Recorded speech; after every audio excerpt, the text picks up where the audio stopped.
Токмокто толугу менен салынып бүтө элек 9 кабаттуу үйдүн чатырынан секирүүгө камынып жаткан жаран куткарылды. Бул туурасында өзгөчө кырдаалдар министрлиги билдирди. Маалыматка караганда операцияга 4 куткаруучу тартылган. Алар 45-50 жаштардагы эркек адамдын өз өмүрүнө кол салуудан сактап калып, аны Ички иштер министрлигинин кызматкерлерине өткөрүп беришти. Окуянын чоо жайы толугу менен ачык айтыла элек.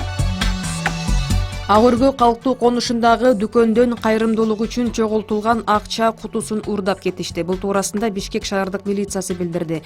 Окуя 16 октябрда кечки саат 6 чамасында болгон. Анда дүкөнгө бир адамдын киргенди видеого түшүп калган. Ал кутуну ачып, акчаны алган соң качып кеткен. Акчанын жоголгонун 3 күндөн кийин гана билишкен. Анда чогултулган акчаны жылына бир жолу карылар үйүнө же интернатка берип турушкан. Жыл сайын 30 000 сомго жакын акча чогулчу 19 октябрда бул факты боюнча арыз келип түшүп, сотко чейинки өндүрүш башталды. Шектүүлөр изделүүдө.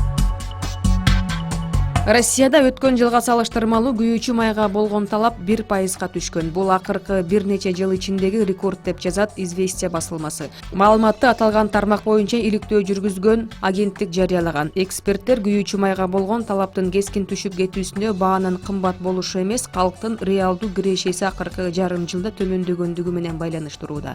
Алардын пикири боюнча автомобиль минүү катардагы жарандар үчүн көп чыгаша келтирүүдө. Анткени техникалык кароодон сырткары айыппулдун түрлөрү көбөйгөн.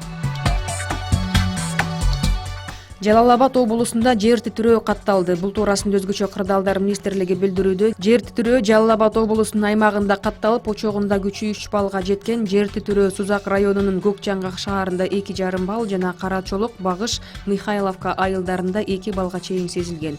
Жабыркагандар жана кыйроолор катталган жок.